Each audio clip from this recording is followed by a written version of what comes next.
अध्याय 1। तुम एक ऐसे जानवर हो। प्रिय, क्या ये पर्याप्त है?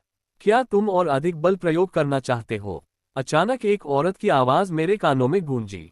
थोड़ा कर्कश। रोया। लू हाओ अचानक जाग गया और चारों ओर देखने लगा। उन्होंने स्वयं को कंपनी के आईपीओ के जश्न में नहीं, बल्कि एक पुराने घर में पाया। ये 30 वर्ग मीटर से भी कम का घर है, जिसमें सीमेंट का फर्श है और धब्बेदार दीवारें कुछ पुराने अखबारों से ढकी हुई हैं।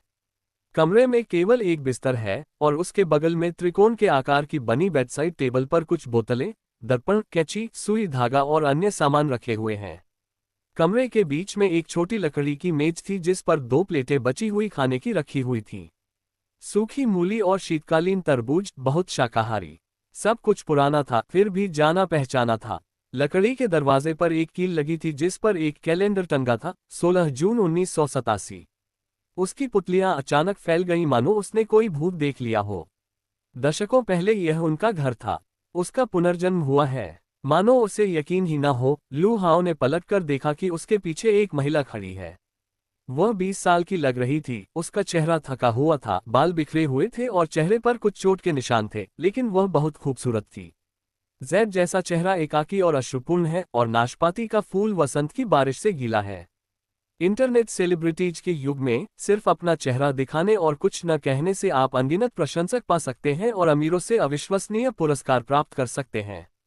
महिला के बगल में एक छोटी बच्ची खड़ी थी, लगभग 5 साल की। उसके बाल हल्के पीले थे और वह कुपोषित थी, लेकिन इससे उसकी भ्रूण जैसी सुंदरता छिप नहीं पाई। वह महिला उनकी पत्नी सुमिन है और छोटी लड़की उनकी बेटी है, जिसका पूरा नाम लू येई और उपनाम निनी है। सचमुच मेरा पुनर्जन्म हुआ, दशकों पहले के दिनों में जब मैं पैसे के बिना था। वह उन 2 लोगों को देखकर बहुत उत्साहित था। उसकी आंखों में आंसू थे, लेकिन सुमिन के चेहरे पर केवल घृणा और थकान दिखाई दे रही थी, और निन्नी ने उसकी ओर भय भरी आंखों से देखा। वह समझ गया कि ऐसा क्यों है, क्योंकि इस समय तक उसने कुछ भी हासिल नहीं किया था। इतना ही नहीं, वह शराबी था, जुआरी था और अपनी पत्नी को पीटता था। उसने एक दिन भी अपनी बेटी का ख्याल नहीं रखा था। वह बस एक बदमाश था, इसलिए माँ और बेटी ने उसके साथ ऐसा व्यवहार किया। पसलियां तैयार होनी चाहिए। मैं उन्हें बाहर लाऊंगी और हम तीनों का परिवार बढ़िया खाना खाएंगे। सुमिन थोड़ा उदास लग रही थी। ये सुनकर लू हाओ की पुतलियां अचानक चौड़ी हो गईं। पसलियां, अच्छा भोजन कीजिए। इसी दिन उन्होंने अपनी पत्नी और बेटी को खो दिया था। इस दिन सुमिन अब लंबे समय तक घरेलू हिंसा और भविष्य के लिए आशा की कमी को सहन नहीं कर सकती थी, इसलिए वह 2 किलोग्राम सुअर की पसलियों का वजन करने के लिए सब्जी बाजार गई और फिर कीटनाशक की एक बोतल खरीदने के लिए आपूर्ति और विपणन सहकारी समिति में गई। पसलियां पकने के बाद सूप में कीटनाशक मिला दिए गए थे। उसने आत्महत्या करने की ठान ली और 2 बड़े कटोरे पसलियां खा लीं। हालांकि क्योंकि निनी ने लंबे समय से मांस नहीं खाया था, उसने मांस को बहुत खुशी से खाया, भले ही उसमें थोड़ा स्वाद था। उसे लगा कि पेय पदार्थ का स्वाद अजीब है, इसलिए उसने एक घूंट लिया और उसे नहीं खाया। जब तक उसे एहसास हुआ कि क्या हो रहा है, तब तक बहुत देर हो चुकी थी और माँ और बेटी को बचाया नहीं जा सका। लू हाओ, मैं तुमसे नफरत करता हूँ। मेरी शादी को 5 साल हो गए हैं, लेकिन मैंने कभी खुशी का एक दिन भी नहीं बिताया। पिछले 5 सालों में मुझे बार बार सिर्फ निराशा ही मिली है। तुम पिता बनने के लायक नहीं हो और तुम पति बनने के लायक नहीं हो। मैं जा रहा हूं और अपनी बेटी को भी साथ ले जा रहा हूं। मैंने अभी अभी तुम्हारे कंधे की मालिश की है, जो पति पत्नी के बीच कोमलता का आखिरी क्षण था। मुझे आपसे नफरत है। फिर कभी नहीं। उसने आंखों में आंसू भरकर अपने अंतिम शब्द कहे। लू हाओ के दिमाग में दृश्य फिर से घूमने लगे। पिताजी, क्या आप मुझे पकड़ रहे हैं? निनी के पेट में बहुत दर्द हो रहा है, क्या आप मुझे कसकर पकड़ सकते हैं? अस्पताल ले जाते समय जब वह उसे पकड़ रहा था, तब निनी की भी मृत्यु हो गई। एक गेंद की तरह मुड़ा हुआ। किसी चीज को खोने के बाद ही आप उसे संजोना जानते हैं। उस पल उसे इतना दोषी महसूस हुआ कि वह घुटनों के बल बैठकर रोने लगा। माँ और बेटी के चले जाने के बाद वह अपने व्यवहार पर विचार करने लगा। उसने एक छोटे से विक्रेता से शुरुआत की और 20 साल तक कठिनाइयों का सामना करते हुए 10 बिलियन की संपत्ति बनाई। लेकिन कोई भी धनराशि पछतावे और अपराध बोध की भरपाई नहीं कर सकती। ये सोचकर वह फूट फूट कर रोने लगा। एक तो स्वयं को दोषी मानना और दूसरा ईश्वर को धन्यवाद देना कि उसने उसे सुधार करने का अवसर दिया। पत्नी, मुझे माफ कर दो। वह खड़ा हुआ और सुमिन को कसकर गले लगा लिया। वह नहीं जानता कि इतनी अच्छी पत्नी का ख्याल कैसे रखा जाए। कितना कमीना है। इस बार मुझे उसे कसकर पकड़ना होगा और कभी नहीं छोड़ना होगा। लेकिन सू मिन ने उसका मतलब गलत समझा। लू हाओ, क्या तुम अभी भी इंसान हो? तुम्हारी बेटी तुम्हारे बगल में है और तुम ऐसा करना चाहते हो। तुमने अभी अभी ऐसा किया है और तुम इसे फिर से करना चाहते हो। तुम बहुत जानवर हो। उसने सोचा कि लू हाओ उसे फिर से चाहता है। यह आदमी इंसान नहीं है। वह उसकी इच्छाओं की बिल्कुल भी परवाह नहीं करता और अगर वह असहमत होती है तो उसे पीटता है। अब वह अपनी बेटी के सामने ऐसा कर रहा है। वह इतनी शर्मिंदा थी कि उसने अपने होंठ काट लिए। रसोई की तरफ देखा तो पाया कि मैंने जो कीटनाशक खरीदे थे वे वहीं रखे हुए थे। उन्हें मरने दो। पुरानी यादों में खो जाने जैसा कुछ नहीं था। तुमने मुझे गलत समझा। मैं तुम्हें बहुत याद करता था। मैं तुम्हें फिर से देखकर बहुत खुश हूँ। लू हाओ की आंखें लाल थीं। अपनी बाहों में महिला को देखते हुए वह इतना उत्साहित था कि उसकी आवाज थोड़ी कांप उठी। मैं तुम्हें इस जीवन में फिर कभी निराश नहीं करूंगा। सू मिन का शरीर थोड़ा अकड़ गया था। क्या अब आपका आदमी मीठी बातें बोल सकता है? तुम्हें बहुत याद करते हो। तुम्हें निराश नहीं करोगे। क्या ये शब्द सचमुच मेरे सामने खड़े आदमी के मुंह से निकले थे? अपने सामने खड़े आदमी को देखकर उसे यकीन नहीं हुआ। शादी के 5 सालों में वह या तो उसे मारता पीटता था या डांटता था और परिवार की अनदेखी करता था। उसे अपनी बेटी और उसके अकेले की देखभाल करनी पड़ती थी, लेकिन उसने कभी पति की जिम्मेदारियां नहीं उठाईं। लेकिन अब उसने कहा कि वह उससे प्यार करता है और उसे निराश नहीं करेगा। क्या आप नशे में होने के कारण बकवास कर रहे हैं? उसी समय निनी ने चुपचाप अपने कपड़ों के कोने को खींचा, लू हाओ की ओर देखा, उसके सिर की ओर इशारा किया और सू मिन से कहा, माँ, क्या उसने अपना सिर दीवार से टकराया? बेटी को भी विश्वास नहीं हुआ कि लू हाओ ऐसी बात कहेगा। पिताजी ने अपना सिर दीवार से नहीं मारा। पिताजी सुधर गए हैं। मैं सुनिश्चित करूंगा कि तुम और माँ भविष्य में खुशहाल जीवन जिए। मैं तुम्हारे लिए सुंदर कपड़े, खिलौने और स्वादिष्ट भोजन खरीदूंगा। लू हाओ ने उसे गले लगाया और उसके चेहरे पर 2 बार चूमा। पिताजी को पहले भी तुम्हारे लिए खेद था। पिताजी तुमसे माफी मांगते हैं। निन्नी दंग रह गई। वह बहुत आश्चर्यचकित हुई और उसे विश्वास नहीं हुआ। पिता का प्यार इतना अचानक आया कि उसने कभी इसकी उम्मीद नहीं की थी। माँ और बेटी को इतना हैरान और सशंकित देखकर लू हाओ को कोई जल्दी नहीं थी। उसे विश्वास था कि समय सब कुछ साबित कर देगा। मैंने नीनी को नीचे रखा, रसोई में गया, कोने से कीटनाशक की बोतल निकाली और उसे कूड़ेदान में फेंक दिया। असहज महसूस करते हुए मैंने प्लास्टिक की थैली को एक गांठ में बांध दिया और बाद में उसे निकालकर फेंक दिया। कूड़ेदान में निर्माण स्थल से लाई गई सीमेंट की राख की बाल्टी थी और प्लास्टिक की थैलियां वे थीं जो सू मिन ने रोजाना इकट्ठी की थीं। अच्छी थैलियों को धोकर कैबिनेट में रख दिया गया और गंदी और फटी हुई थैलियों का इस्तेमाल कचरा रखने के लिए किया गया। सू मिन को ये देखकर आश्चर्य नहीं हुआ कि उसने जो कीटनाशक रखे थे वे मिल गए और फेंक दिए गए। घर बहुत छोटा था, 30 वर्ग मीटर से भी कम, इसलिए वहां कीटनाशक मिलना कोई आश्चर्य की बात नहीं थी। उसने लू हाओ को कीटनाशक की बोतल फेंकने से नहीं रोका। यदि आप सचमुच मरना चाहते हैं तो कीटनाशक कहाँ से खरीद सकते हैं? यदि आप मरना चाहते हैं तो दवा लेने के अलावा और भी तरीके हैं। इस समय उसे अपने दिल में उम्मीद की एक किरण महसूस हुई। शायद लू हाओ का दिल सचमुच बदल गया था और उसे गू परिवार के लिए तरस आ रहा था। मैं सूप लेने जाऊंगी, उसने कहा। परिवार बहुत गरीब था। उसने बाहर नौकरी की और महीने में सिर्फ 32 युआन कमाती थी। लू हाओ के पास कोई आय नहीं थी, इसलिए परिवार के लिए मांस खाना मुश्किल था। 2 किलो पसलियां बहुत कीमती थीं। तुम आराम करो, मैं कर लूंगा। लू हाओ ने अपने हाथ धोए और रसोई में चला गया। मिट्टी के बर्तन में पका हुआ सुअर की पसलियां और कमल की जड़ का सूप। मैंने इसे चखा और थोड़ा नमक डाला। जब इसका स्वाद ठीक लगा तो मैंने इसे एक कटोरे में डाल लिया। लू हाओ को रसोई में व्यस्त देखकर उसे और उसकी बेटी को सूप परोसते हुए सू मिन दंग रह गई। क्या यह अभी भी उसका आदमी है?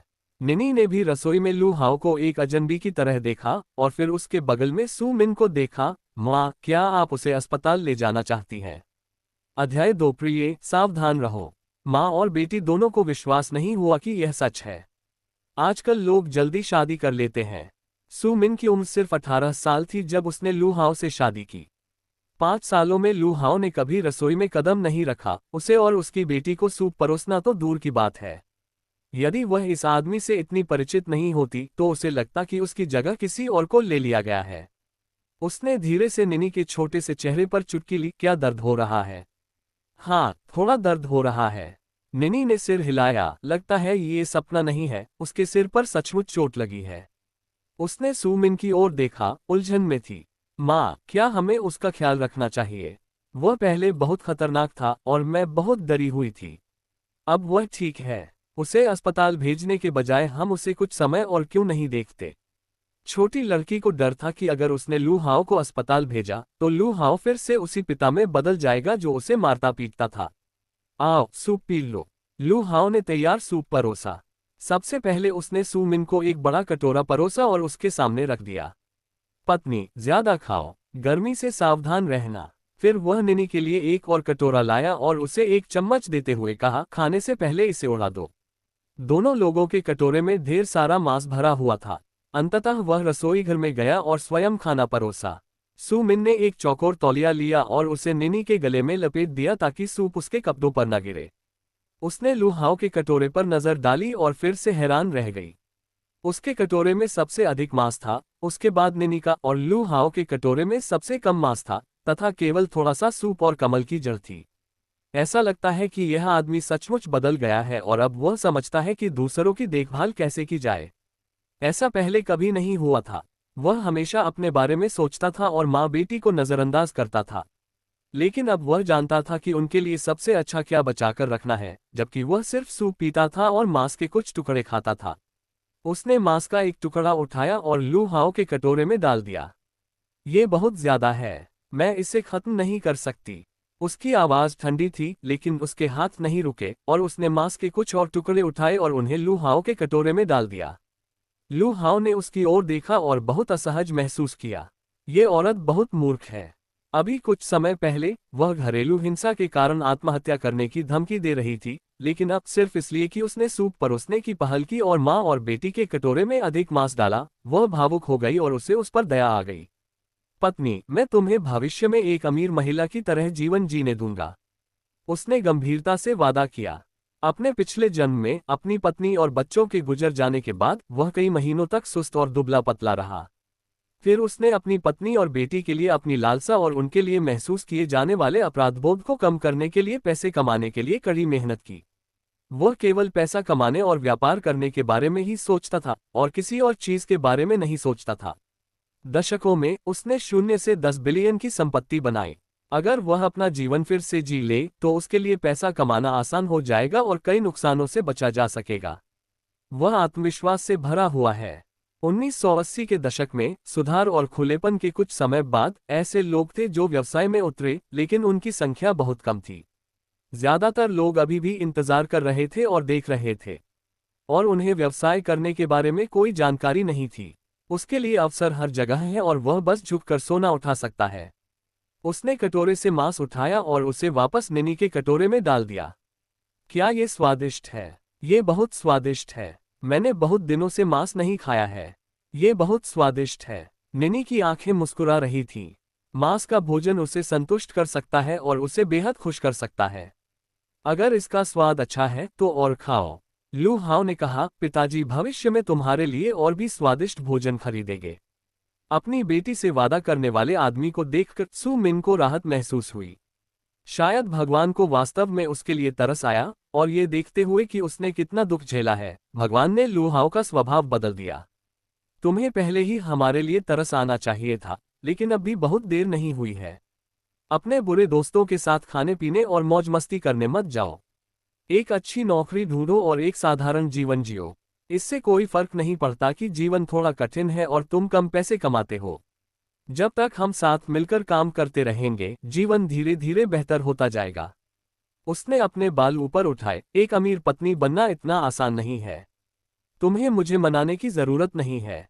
जब तक तुम हम माँ बेटियों के साथ पूरे दिल से अच्छा व्यवहार करोगी, मैं बहुत संतुष्ट रहूंगी। वह पुनः जीवन के प्रति आशा से भरी हुई थी। समय कठिन है, लेकिन यह निश्चित रूप से बेहतर होगा। जहां तक लू हाओ द्वारा उससे दिए गए समृद्ध पत्नी जीवन का सवाल है, तो उसने इसे गंभीरता से नहीं लिया। मैं हर दिन सुबह से रात तक काम करती हूँ, लगभग बिना ब्रेक के, और मैं महीने में केवल 32 युआन से ज्यादा कमाती हूँ। एक अमीर पत्नी होने के लिए पैसे की जरूरत होती है और पैसे कमाना इतना आसान नहीं है। अब ये परिवार गारमेंट फैक्ट्री के आंतरिक स्टाफ डॉर्मेट्री में रहता है, जो 6 मंजिला इमारत है और हर मंजिल पर एक गलियारा है। निवासी गलियारे के एक तरफ रहते हैं और हर मंजिल पर 10 से ज्यादा घर हैं। गलियारे के अंत में एक सार्वजनिक शौचालय है, जिसका उपयोग कपड़े धोने, शौचालय जाने, सब्जियां धोने और नहाने के लिए भी किया जाता है। कपड़ा फैक्ट्री एक सरकारी स्वामित्व वाली कंपनी थी और लू हाओ मूल रूप से वहां काम करती थी, लेकिन अक्सर लड़ाई झगड़े और उपद्रव करने के कारण उसे नौकरी से निकाल दिया गया था। वह कपड़ा फैक्ट्री की कर्मचारी नहीं थी, इसलिए कई लोग उस घर को चाहते थे जिसमें वे रहते थे और उन्हें बाहर निकालना चाहते थे। अब वह सोच रही है कि कितना अच्छा होगा यदि उसका पति कपड़ा फैक्ट्री में काम करने वापस चला जाए। आप हर महीने एक स्थिर आय प्राप्त कर सकते हैं और आपको अपने घर के वापस ले लिए जाने की चिंता करने की आवश्यकता नहीं है। यह देखकर कि सू मिन को इस पर विश्वास नहीं हुआ, लू हाओ ने ज्यादा कुछ नहीं समझाया। समय सब कुछ साबित कर देगा। जब वह सू मिन के सामने पैसे रखेगा तो वह स्वाभाविक रूप से उस पर विश्वास करेगी। यह एक महान युग है। यदि आप तेज और साहसी हैं तो आप बहुत सारा पैसा कमा सकते हैं। यदि आप धीमे और डरपोक हैं तो आप केवल अपने निश्चित वेतन पर ही टिके रह सकते हैं। उसने अपनी चॉपस्टिक नीचे रख दी और कहा, पत्नी, तुम्हारे घर में कितने पैसे हैं? सब मुझे दे दो। उनके पास पहले से ही एक दिशा थी, लेकिन उनके पास कोई पूंजी नहीं थी और उन्हें कुछ स्टार्टअप फंड की आवश्यकता थी। खनक। सू मिन को ऐसा लगा जैसे बिजली गिर गई हो। उसके हाथ में सूप का चम्मच जमीन पर गिर गया और टुकड़े टुकड़े हो गया। उसका चेहरा, जो पहले उम्मीद से भरा हुआ था, एक पल में पीला और उदास हो गया। वह इतनी दुखी थी कि लगभग बेहोश हो गई। मैं सोच रही थी कि अचानक तुम्हारा स्वभाव क्यों बदल गया। पता चला कि तुम मुझसे कई तरह से पैसे ऐंठने की कोशिश कर रहे हो। तुमने मुझे आत्महत्या करने के लिए मजबूर कर दिया है। मेरी बेटी बहुत छोटी है और उसका विकास हो रहा है, लेकिन उसने कई महीनों से मांस नहीं खाया है, और तुम फिर भी मुझसे पैसे लेना चाहते हो। मैं तुमसे कह रहा हूं, ऐसा नहीं हो सकता। अगर तुम्हें पैसे चाहिए तो मुझे मार दो और ले जाओ। उसकी आंखें लाल हो गईं और वह फूट फूट कर रोने लगी। लू हाओ, कमीने, तुम में कोई इंसानियत नहीं है। मुझे बस बचने की उम्मीद थी, लेकिन तुम उसे खत्म करना चाहते थे। तुम मुझे जीने का मौका क्यों नहीं दे सकते? आप मुझे और मेरी माँ को जाने क्यों नहीं दे सकते? वह फूट फूट कर रोई और उसके चेहरे पर आंसू बहने लगे। उसे लगा कि वह मर रही है। यह आदमी बहुत ही अमानवीय था। पिछले 5 वर्षों में उसे एक भी दिन शांतिपूर्वक नहीं मिला। जब वे बच्चे को जन्म देने के लिए अस्पताल गए तो इस बदमाश ने देखा कि यह एक बेटी है और प्रसव कक्ष में प्रवेश भी नहीं किया। वह पलट गया और उसे प्रसव कक्ष में अकेला छोड़कर चला गया। अंत में वह एक एक कदम आगे बढ़ा और अपनी बेटी को गोद में लेकर घर चला गया। न केवल प्रसव अवधि के दौरान उसकी देखभाल करने वाला कोई नहीं था, बल्कि उसे पीठ दर्द भी सहना पड़ा और कपड़े धोने, खाना बनाने, लड़की को खिलाने और डायपर धोने का काम भी करना पड़ा, तथा उसकी मदद करने वाला कोई नहीं था। उसकी बेटी बचपन से ही बीमार और कमजोर रहती थी और वह समय समय पर रोती रहती थी, इसलिए उसे अपनी बेटी को आधी रात को अस्पताल ले जाना पड़ता था। जीविका चलाने के लिए उन्होंने अपनी नवजात बेटी को पीठ पर लादकर भी काम किया। वह कितनी आशा करती थी कि यह आदमी उसकी कड़ी मेहनत को देखेगा और जीवन में नई राह खोलेगा, लेकिन यह इतना कठिन क्यों था? भगवान उसके प्रति इतने कठोर क्यों हैं और उसे जीवित रहने का कोई मौका क्यों नहीं दे रहे हैं? अध्याय 3, काम करने में कोई भविष्य नहीं। आपने वास्तव में गलत समझा। मेरा यह मतलब नहीं था। मैंने पूछा था कि हमारे परिवार के पास कितना पैसा है, क्योंकि मैं वास्तव में अपने परिवार की वित्तीय स्थिति को सुधारने के लिए व्यवसाय करना चाहता था और आपको और आपकी माँ को एक खुशहाल जीवन जीने देना चाहता था। सू मिन को फूट फूट कर रोते देख लू हाओ ने जल्दी से उसे समझाया। आप किसी चीज को तभी संजोना जानते हैं जब आप उसे खो देते हैं।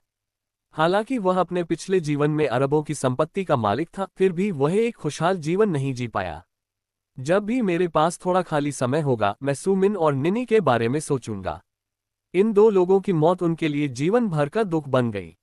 अब जबकि परमेश्वर ने उसे अपने पापों का प्रायश्चित करने का अवसर दिया है, तो वह फिर से वही गलती कैसे कर सकता है? वह अपना पूरा जीवन उनकी रक्षा करने और उन्हें सर्वोत्तम जीवन देने में बिता देंगे। क्या आप व्यापार कर सकते हैं? यह देखकर कि चेन लुहाओ गंभीर था, सू मिन को संदेह हुआ।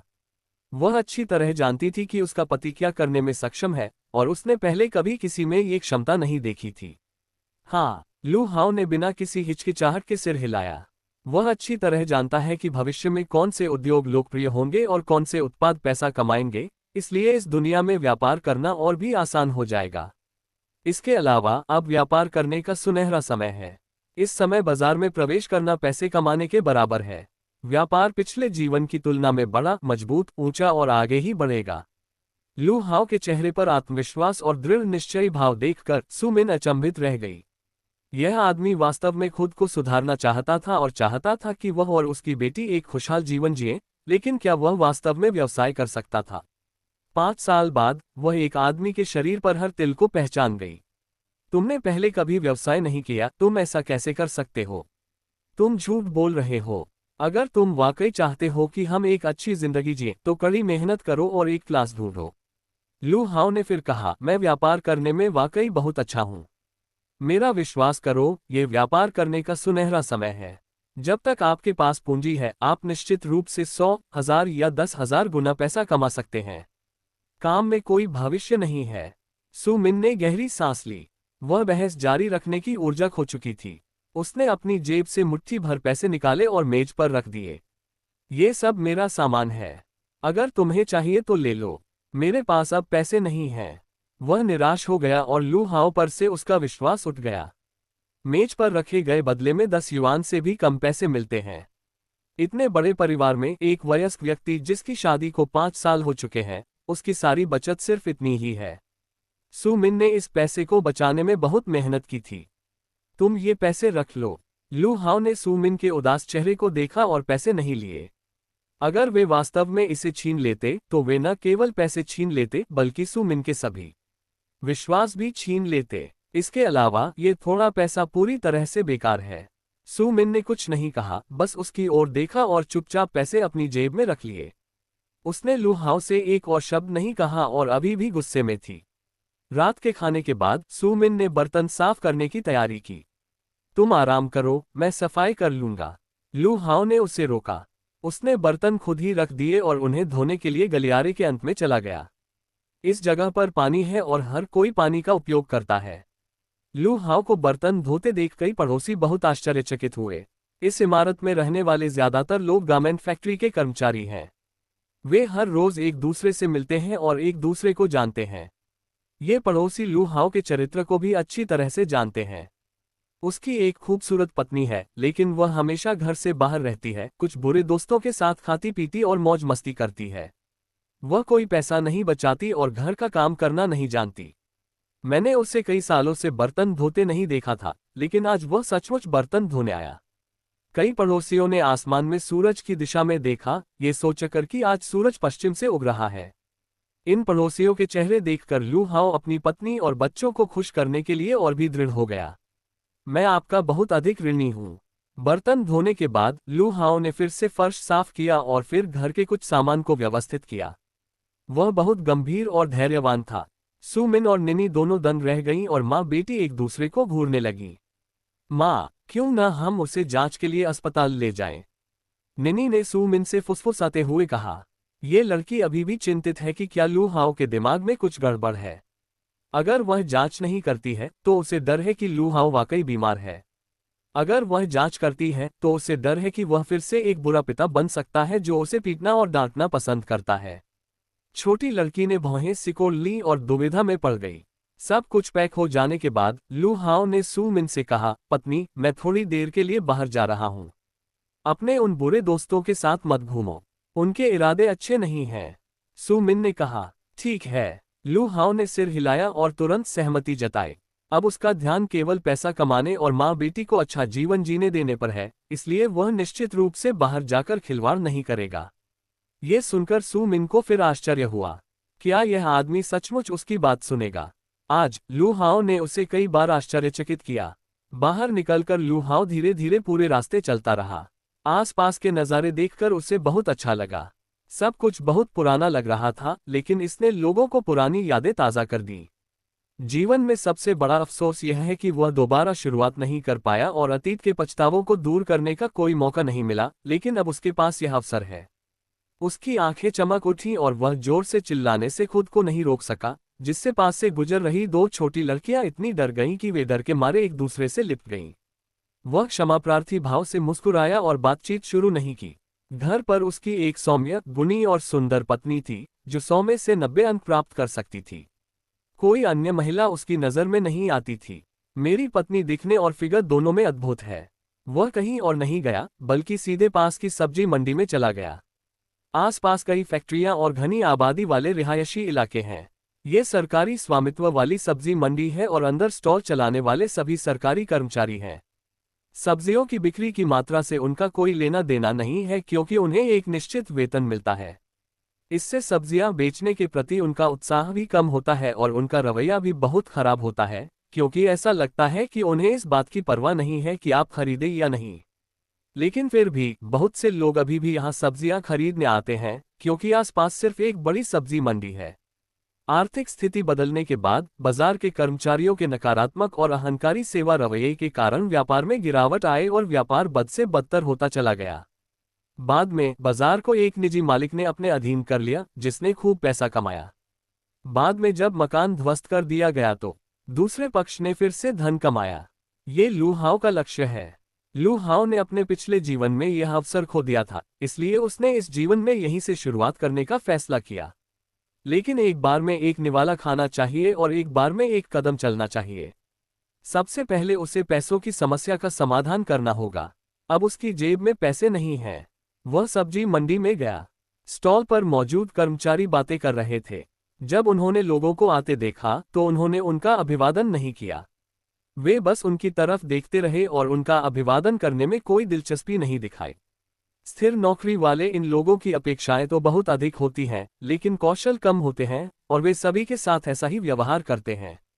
लेकिन अगर आप इसके पीछे के तर्क के बारे में सोचें तो यह आश्चर्यजनक नहीं है। आपको अभी भी उनकी सेवा करने के लिए कड़ी मेहनत करनी होगी, और जो सब्जियां वे बेचते हैं उनसे मिलने वाला पैसा उनका नहीं है और उन्हें वह सब सौंपना होगा। इतना समय और ऊर्जा क्यों खर्च करें? क्या आप तरबूज के बीज खाते समय बातचीत करने में सहज महसूस नहीं करते? वैसे भी उन्हें एक निश्चित वेतन मिल रहा है। ऐसा सिर्फ सब्जी मंडी में ही नहीं था, बल्कि दूसरे सरकारी उपक्रमों में भी ज्यादातर कर्मचारियों की यही मानसिकता थी। इतनी कि जब बाद में छंटनी की लहर चली तो कई लोग अचानक भ्रमित और बेहद दुखी हो गए। उन्हें लगा कि उनके पास एक स्थिर नौकरी है, लेकिन अंत में पता चला कि नौकरी में एक छेद था। मेरी सब्जियां मानक के अनुसार क्यों नहीं हैं? वे अभी अभी खेतों से तोड़ी गई हैं और अभी भी ताज़ा हैं। देखो, उन पर अभी भी मिट्टी लगी हुई है। सामने से एक झगड़ालू आवाज आई। एक बूढ़ा किसान गांव से सब्जियां लेकर आया और उन्हें सब्जी मंडी में बेचना चाहा, लेकिन उसे मना कर दिया गया। अध्याय 4, मैंने पानी निचोड़ा। ये सब्जियां अभी अभी खेतों से तोड़ी गई हैं। ये बहुत ताज़ी हैं। तुम इन्हें क्यों नहीं खाना चाहते? बूढ़ा किसान 50 वर्ष से अधिक उम्र का था। उसका चेहरा सांवला और हाथ खुरदुरे थे। उसने सुबह सुबह खेतों से ये सब्जियां तोड़ी, उन्हें गाड़ी पर रखा और उन्हें बेचने के लिए 10 किलोमीटर से ज्यादा दूर शहर ले गया। उसने सोचा कि जब तक सब्जियां ताज़ा हैं तब तक उसे अच्छी कीमत मिल सकती है, लेकिन उसने कभी नहीं सोचा था कि सब्जी मंडी उन्हें नहीं लेगी। जल्दी से जाओ, हमारी सब्जियां लक्षित आधार पर खरीदी जाती हैं। हर कोई सब्जियां नहीं भेज सकता। अगली बार जब आओ तो अच्छी तरह से पता कर लेना। मेरा समय बर्बाद मत करो। सब्जी मंडी के मैनेजर झांग झीगांग आए। यद्यपि नीति में सुधार किया गया है, फिर भी कई सरकारी स्वामित्व वाली इकाइयों में अभी भी एकीकृत खरीद और बिक्री है। इस बाजार में सब्जियां निश्चित आपूर्ति वाले खेतों से आती हैं और थोक में खरीदी जाती हैं। वे आमतौर पर निजी व्यक्तियों द्वारा लाई गई सब्जियां स्वीकार नहीं करते हैं। बूढ़े किसान का चेहरा उदास था और वह सब्जियों से भरी गाड़ी को चिंतित नजरों से देख रहा था। क्या हमें बाहर स्टॉल लगाना होगा? लेकिन क्या वह सारी सब्जियां स्टॉल पर बेच सकता है? उसे घर पर भी काम करना है, इसलिए वह इतना समय बर्बाद नहीं कर सकता और उसके पास बाहर निजी तौर पर स्टॉल लगाने की हिम्मत नहीं है। सब्जियों से भरी गाड़ी को देखकर बूढ़ा किसान चिंता से भर गया और उसके पास उसे वापस खींचने के अलावा कोई विकल्प नहीं बचा। वह असहाय महसूस करते हुए चुपके से अपना चेहरा पोंछने लगा। इस समय लू हाओ पास आया और बोला, मुझे तुम्हारा खाना चाहिए। बूढ़ा किसान बहुत हैरान हुआ और लू हाओ की ओर देखा। तुम्हें कौन सी सब्जियां चाहिए? मैं उन्हें तुम्हारे लिए तौल देता हूँ। उसने सोचा कि लू हाओ को बस थोड़ी सी ही जरूरत है। जितना संभव हो सके उतना बेचना बेहतर है, कम से कम इससे कुछ नुकसान की भरपाई हो सकेगी। मुझे वे सब चाहिए, लू हाओ ने कहा। मैं बस ये सोच रहा था कि पैसा कहाँ से कमाया जाए और अप्रत्याशित रूप से अवसर आ गया। पास में ही एक बड़ी सब्जी मंडी है जो आसपास के कई समुदायों के निवासियों को सब्जी की आपूर्ति करती है। आपूर्ति मांग से कम है और राज्य के स्वामित्व वाली इकाइयों की पुरानी समस्या के साथ कर्मचारी अहंकारी हैं, इसलिए बाजार में सब्जियां बहुत ताज़ा नहीं हैं। ताज़ा सब्जियों की पुरानी किसान की गाड़ी निश्चित रूप से बिक्री में कमी नहीं करेगी। इस समय जब तक बाजार है, आप कूड़ा कबाड़ उठाकर भी अमीर बन सकते हैं, बशर्ते आप थोड़े मोटे हों, थोड़े साहसी हों और बड़े कदम उठाएं। तुम्हें ये सब चाहिए? बूढ़े किसान ने लू हाओ को आंखें खोलकर देखा। तुम एक रेस्टोरेंट चलाते हो, क्या तुम्हें इतने सारे व्यंजन चाहिए? मैं क्या करता हूँ, इसकी चिंता मत करो। तुम बस मुझे सब्जियां बेच दो और मैं तुम्हें पैसे दे दूंगा, है ना? लू हाओ बहुत सतर्क था और उसने अपनी योजना के बारे में किसी को नहीं बताया। वह रिहायशी इलाकों में सब्जियां पहुंचाना चाहते हैं और उन्हें घर घर जाकर बेचना चाहते हैं। इसके लिए किसी तकनीकी कौशल की जरूरत नहीं है और इसे सीखना भी आसान है। जब तक छिप सको छिपो, कम से कम पहले राजधानी तो वापस ले लो। ठीक है, धन्यवाद मालिक। बूढ़े किसान ने कोई और सवाल नहीं पूछा। चूंकि कोई सब्जियां खरीद रहा था, इसलिए यात्रा व्यर्थ नहीं गई। कुछ पैसे बदल सकते हैं। आजकल ग्रामीण क्षेत्रों में नकदी आसानी से नहीं मिलती और यह बहुत कीमती है। लू हाओ ने बूढ़े किसान से कहा, मुझे वाकई सारी सब्जियां चाहिए और मुझे सिर्फ ये गाड़ी नहीं चाहिए। कल सुबह सब्जियों की एक और गाड़ी लेकर आना और मैं तुम्हें आज की गाड़ी का किराया दूंगा। तुम पहले ये गाड़ी और सब्जियां मेरे पास छोड़ सकते हो, क्या ये ठीक है? बूढ़ा किसान थोड़ा हिचकिचा रहा था क्योंकि उसे चिंता थी कि लू हाओ झूठा है। लू हाओ ने उसकी चिंताओं को समझा और कहा, मेरा नाम लू हाओ है और मैं पास के जिंगशेन गारमेंट फैक्ट्री कर्मचारी भवन में रहता हूँ। अगर आपको मेरी बात पर विश्वास नहीं है तो मैं आपको अभी अपने घर ले जा सकता हूं और आपको दरवाजा पहचानने दूंगा। अगर मैं सचमुच तुम्हारे ट्रक भर भोजन का फायदा उठाना चाहता हूं तो मैं तुम्हें धोखा दूंगा। बस मेरे घर आ जाना और समय आने पर मुझे ढूंढ लेना। उसने अपना घर का पता बताया। कोई दूसरा रास्ता नहीं है। मेरे पास एक पैसा भी नहीं है, इसलिए मैं इसे अपने क्रेडिट की गारंटी के रूप में ही इस्तेमाल कर सकता हूं। ये सुनकर बूढ़ा किसान शर्मिंदा हो गया और तुरंत बोला, ठीक है, मैं सब्जियों की यह गाड़ी आपके पास छोड़ देता हूँ। मैं कल सुबह सब्जियों की एक और गाड़ी लेकर आऊंगा और तब आप मुझे आज का भुगतान कर देंगे। ठीक है, मैं तुम्हें एक IOU लिख दूंगा। लू हाओ अपने काम में बहुत सावधान था। उन्होंने पास में ही किसी से कागज और कलम उधार लिया और एक IOU लिखा। लेखन समाप्त करने के बाद उसने अपना नाम हस्ताक्षरित किया, स्याही उधार ली, उस पर अपने हाथ का निशान लगाया और उसे बूढ़े किसान को दे दिया। परिणामस्वरूप बूढ़े किसान का लू हाओ पर भरोसा 4 या 5 अंक से बढ़कर 7 या 8 अंक हो गया। बूढ़े किसान ने IOU ले लिया और वापस चला गया। पूरी सुबह की यात्रा के बाद मुझे खेत में काम करने के लिए जल्दी वापस जाना पड़ता है।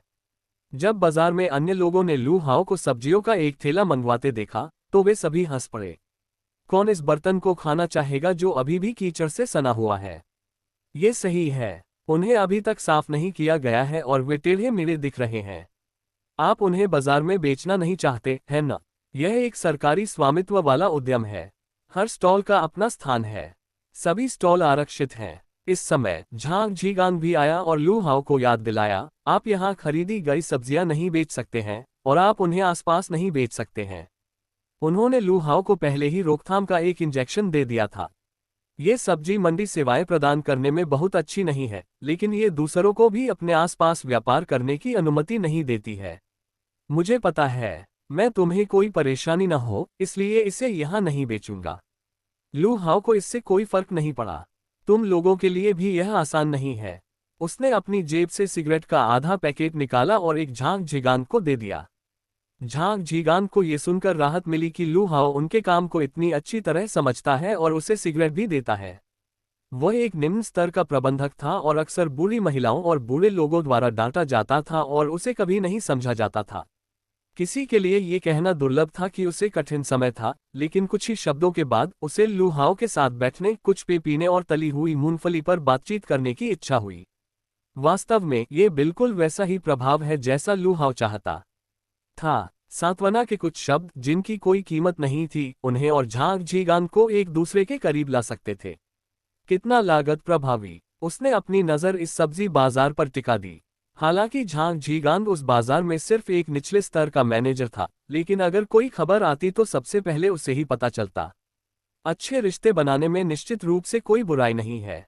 सब्जी मंडी से निकलने के बाद लू हाओ ने गाड़ी को पास के आवासीय क्षेत्र में धकेल दिया, द्वारपाल को 2 मूली दी और अंदर जाने दिया गया। गाड़ी पर सांप की खाल से बने थैले रखे हुए थे, जिन्हें पुराने किसान सब्जियां ढोने के लिए इस्तेमाल करते थे और उस पर छोड़ देते थे। लू हाओ ने ज्यादातर थैलों को सब्जियों से भर दिया और फिर पहली मंजिल पर एक घर का दरवाजा खटखटाया। एक बूढ़ी औरत ने दरवाजा खोला और लू हाओ को सावधानी से देखा। लू हाओ ने ईमानदारी से मुस्कुराते हुए कहा, एक ऐसे युवक की तरह जो अभी अभी शहर आया हो। दादी, मुझे आपको परेशान करने के लिए खेद है। ये सब्जियां हैं जिन्हें मैंने अभी अभी खेत से तोड़ा है। आप देखिए, वे अभी भी कीचड़ से सनी हुई हैं और बहुत ताज़ी हैं। क्या आप कुछ लेना चाहेंगी? उसने वही बात दोहराई जो बूढ़े किसान ने पहले कही थी। ये देखकर कि वह कितना ईमानदार था, बुढ़िया की सावधानी आधी खत्म हो गई। वह किराने का सामान खरीदने के लिए बाहर जाने वाली थी, लेकिन उसे उम्मीद नहीं थी कि कोई उसे उसके दरवाजे तक पहुंचा देगा। क्या यह नया है? उसने कहा। देखो, ये पहले से ही रसदार है, लेकिन यह अभी भी नरम नहीं है। लू हाओ ने बिना किसी हिचकिचाहट के बांस के पत्ते का एक टुकड़ा उठाया। सचमुच बहुत ताज़ा। ये व्यंजन कितने का है? मुझे डर है कि यह सस्ता नहीं होगा क्योंकि आप इसे विशेष रूप से मेरे दरवाजे पर लाए हैं। बूढ़ी महिला ने फिर पूछा। सब्जियां खरीदते समय 2 चिंताएं होती हैं, एक तो ये कि वे ताजी नहीं हैं और दूसरी यह कि वे महंगी हैं। मैं जल्दी में आया था और तराजू नहीं लाया था। दादी, आप जो चाहे सब्जियां चुन सकती हैं और जो चाहे कीमत चुका सकती हैं। लू हाओ ने कहा, मैं तुम्हें यह अपनी निगरानी में दे रहा हूं। तुम इस तरह से व्यापार कैसे कर सकते हो? बुढ़िया इस बात से खुश हुई। क्या तुम्हें पैसे खोने का डर नहीं है? मैं इसे देखकर बता सकता हूं कि आप एक सम्मानित व्यक्ति हैं। आपने बहुत शालीनता से कपड़े पहने हैं और आपके बाल बहुत सावधानी से कंघी किए हुए हैं। जब आप युवा थी तो आप बहुत सुंदर रही होंगी। आप मुझ जैसे जूनियर से थोड़े से पैसे के लिए कैसे लालची हो सकती हैं? लू हाओ ने एक के बाद एक चापलूसी की। यकीनन इन शब्दों ने बुढ़िया को खुशी से मुस्कुरा दिया। तुम अच्छी बातें करती हो, ठीक है, तो मेरे लिए कुछ खाना लाओ। चिंता मत करो, मैं तुम्हारा फायदा नहीं उठाऊंगी। मैं तुम्हें सही मात्रा में दूंगी। मैं अक्सर खाना खरीदती हूँ, इसलिए मैं गलत नहीं हो सकती। बूढ़ी महिला ने 2 गोभी और कुछ बांस के पत्ते तोड़े, उन्हें अपने हाथों पर रखकर सहारा दिया, वजन का अनुमान लगाया और अंत में लू हाओ को बाजार मूल्य के अनुसार पैसे दे दिए। अध्याय 5 में लार नहीं टपका रहा हूँ। पैसे प्राप्त करने के बाद लू हाओ ने फिर से बूढ़ी महिला को आदरपूर्वक प्रणाम किया। मेरे व्यवसाय की देखभाल करने के लिए धन्यवाद दादी। मैं आपके अच्छे भाग्य और लंबी आयु की कामना करता हूँ। तुम बहुत विनम्र हो, बच्चे। लू हाओ को इतना विनम्र देखकर बूढ़ी औरत बहुत खुश हुई। क्या तुम अगली बार फिर आओगे? और अगर तुम फिर से आओ तो मेरे लिए कुछ खाना भी लाना। इसका उद्देश्य लंबे समय तक लू हाओ के व्यवसाय का ध्यान रखना है। चिंता मत करो, मैं कल फिर आऊंगा। लू हाओ ने कहा। कुछ विनम्र शब्दों के साथ ही एक दीर्घकालिक आपूर्ति संबंध तुरंत स्थापित हो गया। यही व्यापार करने का रहस्य है। कभी कभी सहयोग के इरादे तक तुरंत पहुंचने के लिए सिर्फ एक दृष्टिकोण ही पर्याप्त होता है। बूढ़ी महिला के घर से निकलने के बाद लू हाओ अगले घर में चला गया। जिस व्यक्ति ने दरवाजा खोला वह 30 वर्ष की एक विवाहित महिला थी जो काफी सुंदर थी। जब लू हाओ ने दरवाजा खोला तो देखा कि महिला के पीछे एक आदमी खड़ा था जो उसे सतर्कता से देख रहा था। लू हाओ के हाव भाव अपरिवर्तित रहे। भाई, तुम सच में बहुत ताकतवर हो। क्या तुम्हें कुछ लीक चाहिए? उसने मुट्ठी भर हरी लीक निकाली। बयानबाजी का एक और सेट जिससे पुरुष बहुत खुश हुआ और महिला बहुत उत्साहित हुई और एक और व्यापारिक सौदा संपन्न हुआ। इसके बाद ये तीसरे, चौथे और 5वें स्टोर तक जाता है, जब तक कि बर्तन बिक नहीं जाते। इस इमारत में पुरुष और महिलाएं, युवा और बूढ़े रहते हैं, लेकिन जब उन्होंने दरवाजा खोला और लू हाओ की बिक्री पिच का सामना किया, तो उन्होंने सभी सब्जियां खरीदी और कुछ तो लू हाओ के लिए मैचमेकर बनना चाहते थे। वह अलग अलग लोगों से सच बोलता है और अलग अलग भूतों से झूठ बोलता है। अपने पिछले जीवन में लू हाओ ने दशकों तक अपने मुंह को प्रशिक्षित किया था। उनके पास समृद्ध सैद्धांतिक आधार और व्यावहारिक अनुप्रयोग था और उनकी वाक्पटुता बहुत ही शानदार थी, जिससे लोग बहुत सहज महसूस करते थे। इस क्षमता के कारण उन्हें अपनी सब्जियां बेचने में कोई परेशानी नहीं होती। मैं पूरी इमारत का चक्कर नहीं लगा पाया, सिर्फ उसका आधा हिस्सा ही घूम पाया और सिर्फ 2 घंटे में ही सब्जियों की पूरी गाड़ी बिक गई। अगर इसे सब्जी मंडी में रखा जाता तो सारी सब्जियां बिकने में कम से कम 2 दिन लग जाते और हो सकता है कि कुछ सब्जियां बच भी जाती। लू हाओ किराने की दुकान पर गया और 90 सेंट में रेड गोल्डन ड्रैगन सिगरेट का एक पैकेट खरीदा। फिर वह गाड़ी को धकेलता हुआ सब्जी मंडी ले गया। लू हाओ को एक खाली गाड़ी को धक्का देते हुए देखकर झांग झीगांग बहुत आश्चर्यचकित हुआ। आपने इतने कम समय में इस गाड़ी की सारी सब्जियां बेच दी। जब उसने ये प्रश्न पूछा तो बाकी सब लोग उधर देखने लगे। लू हाओ मुस्कुराया, जिससे ये बताना असंभव हो गया कि वह क्या सोच रहा था। हाँ, वे सभी बिक चुके हैं। उनकी बहुत मांग है। यदि वह कहता कि यह वस्तु बिकी नहीं है तो अन्य लोग शायद उस पर विश्वास न करें, लेकिन यदि वह कहता कि यह वस्तु बिकी है तो सभी को संदेह होगा और वे उस पर विश्वास नहीं करेंगे। घमंड, सब्जियां इतनी आसानी से कैसे बिक सकती हैं? ये सही है। हम 2 दिन से कम समय में एक गाड़ी सब्जियां कैसे बेच सकते हैं? ऐसा इसलिए होगा क्योंकि इसे बेचा नहीं जा सकता, इसलिए मैं इसे फेंकने के लिए कोई जगह ढूंढूंगा। व्यापार इतना आसान कैसे हो सकता है? ये शब्द सुनकर लू हाओ मुस्कुराया। कभी कभी आपको इसके विपरीत करना पड़ता है और ये लोग वास्तव में इस पर विश्वास नहीं करते। लंबे समय तक सरकारी स्वामित्व वाली इकाई में रहने के बाद व्यक्ति की प्रेरणा कम होने लगती है और वह धीरे धीरे आलसी बन जाता है, जो जीवन में उलझा रहता है। जब तक उनकी गर्दन पर चाकू नहीं पड़ जाता तब तक ये लोग सोचते हैं कि उनके पास एक स्थिर नौकरी है और वे कभी बेरोजगार नहीं होंगे। लू हाओ ने अपनी जेब से लाल सुनहरा ड्रैगन निकाला और झांग झीगांग को दे दिया। निर्देशक झांग, कृपया गाड़ी मेरे लिए यहीं रखें। मैं कल सुबह आकर इसे ले लूंगा। मैं निर्देशक नहीं हूँ, मैं सिर्फ एक निम्न स्तरीय प्रशासक हूँ। हमारे निर्देशक का उपनाम ली है। इतना विनम्र होने की कोई जरूरत नहीं है। गाड़ी यहाँ ज्यादा जगह नहीं लेगी। मैं इस पर नजर रखने में आपकी मदद करूंगा ताकि यह खो न जाए। हालांकि उसने कहा कि विनम्र होने की कोई जरूरत नहीं है, फिर भी झांग झीगांग ने सिगरेट ले ली। पहले की तुलना में रवैया बहुत बदल गया है। वह बिग रूस्टर सिगरेट पीते हैं जिसकी कीमत 25 सेंट प्रति पैकेट है और वह केवल चीनी नववर्ष के दौरान रेड गोल्डन ड्रैगन सिगरेट का एक पैकेट खरीदते हैं। लू हाओ को दोबारा देखते हुए मुझे बस यही महसूस होता है कि वह मुझे और भी अधिक पसंद करने लगा है। कुछ और बातें करने के बाद लू हाओ मुड़ा और चला गया। गाड़ी को कहीं भी रखा जा सकता है और उसे पीछे धकेलने में कोई दिक्कत नहीं है। सिगरेट का पैकेट झांग झीगांग को गाड़ी की निगरानी करने के लिए नहीं दिया गया था, बल्कि मुख्य रूप से करीब आने और रिश्ते को मजबूत करने के लिए दिया गया था। और असल में स्थिति ऐसी ही थी। उसे सिगरेट देने के बाद झांग झीगांग जाहिर तौर पर उसके प्रति बहुत दयालु था। अगर उसने भविष्य में उससे कुछ भी पूछा तो झांग झीगांग उसे जरूर बताएगा। जानकारी ही पैसा है। ये बात आज भी सत्य है और भविष्य में भी। यदि वह इस सब्जी मंडी पर कब्जा करना चाहता है तो उसे पर्याप्त जानकारी प्राप्त करनी होगी। सब्जी बाजार से निकलने के बाद लू हाओ एक भुने हुए चिकन की दुकान पर रुका, एक पूरा भुना हुआ चिकन खरीदा, कुछ मीट बंस बनाए, फिर उन्हें घर ले गया। कोई भी सस्ता नहीं है। भुने हुए चिकन का वजन 1.4 पाउंड है और इसकी कीमत 2.4 युआन प्रति पाउंड है। मैंने 3.4 युआन खर्च किए। एक जीवित चिकन सस्ता है जिसकी कीमत 1.9 युआन प्रति पाउंड है। बहुत से लोग जो चिकन खाना चाहते हैं वे जीवित मुर्गियां खरीदते हैं और उन्हें घर पर ही काटकर सूप बनाते हैं, जिससे कुछ पैसे बच जाते हैं। प्रत्येक मीट बन की कीमत 1.8 सेंट है, लेकिन यह वास्तव में बड़ा है। लू हाओ के हाथ बड़े हैं और वह अपने हाथ में केवल एक ही पकड़ सकता है, इसलिए वह इसे एक बार में खत्म नहीं कर सकता। सामुदायिक भवन के प्रांगण में प्रवेश करने के बाद ठंडी हवा का आनंद ले रहे एक पड़ोसी को यह देखकर आश्चर्य हुआ कि वह क्या लेकर आ रहा था।